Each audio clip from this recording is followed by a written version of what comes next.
Differences between C3 and C4 plant, very important. तो जैसे हम देखें C3 प्लांट है तो photosynthesis occurs in mesophyll cell. C3 plant में फोटोसिंथेसिस मीजोफिल सेल में होता है। और यहाँ C4 में हम देखें photosynthesis occurs in mesophyll cells and bundle sheath cells. यहाँ पर फोटोसिंथेसिस मीजोफिल और बंडल शीथ दो टाइप की सेल्स में होता है। पहला डिफरेंस क्लियर हो गया। Second, Kranz anatomy is absent. C3 plant में क्रेन्स एनाटमी नहीं होती है और C4 प्लांट में क्रेन्स एनाटमी होती है। दो डिफरेंस हो गए। थर्ड देखें, RUBP is the primary carbon dioxide acceptor. यहाँ पर C3 प्लांट में जो CO2 को एक्सेप्ट करता है वो RUBP है। नाउ थर्ड स्टेप में हम देखें PEP is the primary carbon dioxide acceptor. तो यहाँ पर कार्बन डाइऑक्साइड को एक्सेप्ट करने वाला PEP है और C3 प्लांट में कार्बन डाइऑक्साइड को एक्सेप्ट करने वाला RUBP है। तो यहाँ 3 पॉइंट मैं समझता हूँ क्लियर हो गए। इसके बाद हम लिख सकते हैं कि 3 फॉस्फोग्लिसरिक एसिड 3 PGA और 3 compound is the first stable product. C3 plant में जो प्राइमरी स्टेबल कंपाउंड है वो 3 PGA होता है जिसमें 3 कार्बन एटम होते हैं। और C4 प्लांट में हम कह सकते हैं कि oxaloacetic acid A 4 carbon compound is the first stable product of photosynthesis. तो हमने देखा यहाँ 4 हमारे डिफरेंसेस हो गए। Chloroplast are only in one type, granal. C3 plant में जो क्लोरोप्लास्ट हैं वो ग्रेनल टाइप के होते हैं और C4 प्लांट में chloroplast are dimorphic, granal in the mesophyll cells and agranal in the bundle sheath cell. यहाँ पर क्लोरोप्लास्ट दो तरीके के हैं। ग्रेनल जो है वो मीजोफिल सेल्स में है और एक ग्रेनल जो है बंडल शीथ सेल्स में है। तो यहाँ हमने डिफरेंसेस देखे। Photo respiratory loss is high और यहाँ पर हम देख रहे हैं फोटो रेस्पायरेशन इज़ एब्सेंट और नेग्लिजिबल। C4 प्लांट में फोटो रेस्पायरेशन नहीं होता है। तो यहाँ हमने 5 डिफरेंसेस देख लिए। Now temperature optimum for photosynthesis is about 25 degree Celsius. इसमें मैक्सिमम टेम्परेचर जो है C3 प्लांट में 25 डिग्री सेल्सियस होता है, जबकि जो C4 प्लांट होते हैं temperature optimum for photosynthesis is about 35 degree to 45 degree Celsius. यानी ये बहुत ज़्यादा गर्म एटमॉस्फेयर में मिलते हैं जहाँ 45 डिग्री सेल्सियस टेम्परेचर तक हो सकता है। एग्जाम्पल देखें, they are photosynthetically less efficient and productivity is low. जैसे राइस, वीट, बीन, पोटैटो, ये सब C3 प्लांट हैं। C4 प्लांट में देखें, they are photosynthetically more efficient and productivity is high. जैसे मेज़, शुगर केन, एमेरंथ और डेजर्ट प्लांट भी हम इसमें रख सकते हैं, cactus. Now factor affecting photosynthesis. Photosynthesis जो है वो बहुत सारे फैक्टर्स के ज़रिए होता है। जैसे हम देखते हैं बिना कार्बन डाइऑक्साइड के फ़ोटोसिंथेसिस नहीं हो सकता, क्लोरोफिल के बिना फ़ोटोसिंथेसिस नहीं हो सकता, सनलाइट के बिना फ़ोटोसिंथेसिस नहीं हो सकता। तो ये कुछ इसमें फैक्टर हैं। तो देखें, photosynthesis affected by both internal plant factors and external environmental factor. The internal factor कौन से हैं? Effect of rate of photosynthesis include the number and size, age and orientation of leaves. Leaves की बनावट किस तरीके की है, mesophyll cell, chloroplast and amount of chlorophyll and the internal CO2 concentration. अगर पत्तियां पीली हैं तो उनमें फोटोसिंथेसिस स्लो होता है या नहीं भी होता है, और पत्तियां नुकीली हैं और उनमें लाइट एब्जॉर्बिंग कैपेसिटी कम है तो भी फोटोसिंथेसिस कम होता है।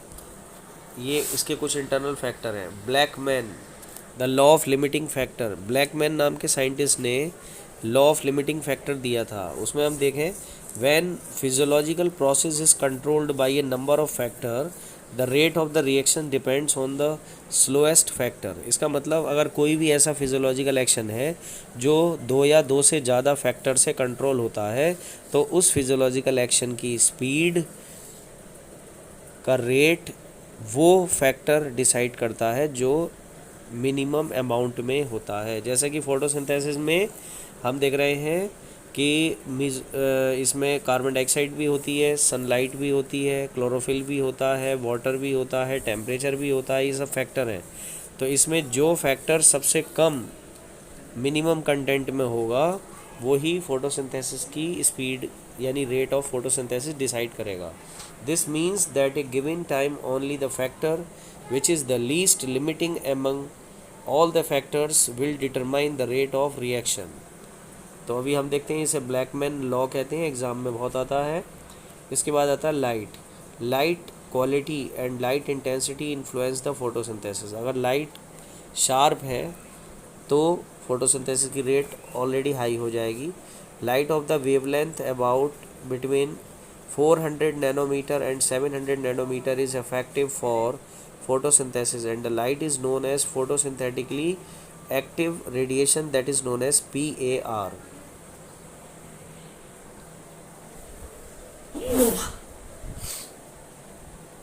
As the intensity of light increase, the rate of photosynthesis increase. Light की इंटेंसिटी अगर बढ़ी हुई है तो फोटोसिंथेसिस भी बढ़ जाएगा। But the higher light intensities, the rate of photosynthesis does not increase. It may be due to two reasons.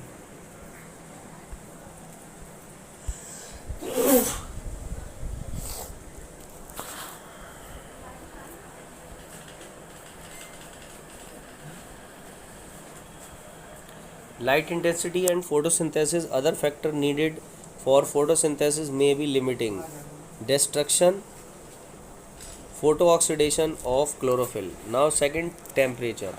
The photochemical phase is less affected by temperature, but the photosynthetical phase that involves the enzyme catalyzed reaction is more sensitive to temperature, and the C4 plant have the higher temperature optimum while C3 plant have lower temperature. जैसा कि हमने देखा अभी C3 को कम temperature और C4 को ज़्यादा temperature की ज़रूरत होती है।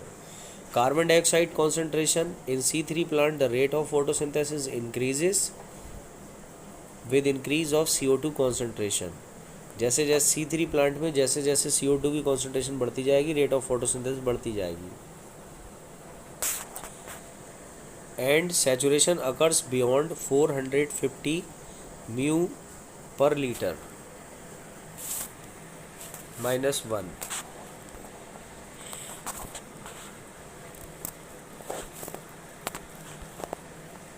In C4 plant, the saturation is reached at the concentration of about 360 mu per liter -1.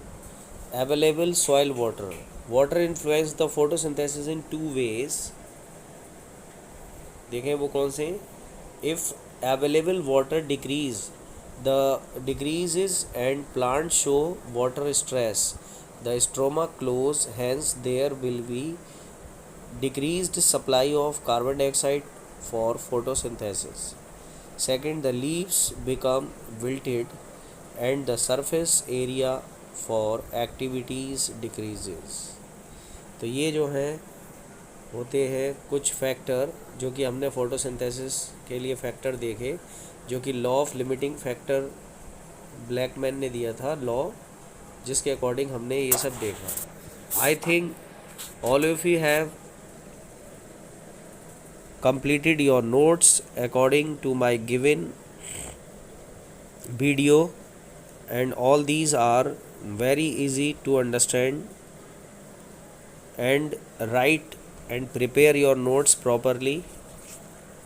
Okay, all the things are mentioned here in a clear writing because of these are the typed notes. Okay, I think no problem to understand what is written here. Okay, so you all of you complete your notes properly, and in these notes the important questions I will mention to all of you, that distinguish between cyclic and non-cyclic photophosphorylation bit diagram, distinguish between C3 and C4 plant, and important question is C3 cycle and C4 cycle, both are very important. So all the diagrams are here, so you prepare all these answers and questions I will give you after completing this lesson. Okay, so C3 try to learn here C3 cycle, try to draw here C4 cycle, try to draw here cyclic photophosphorylation process and non-cyclic photophosphorylation process.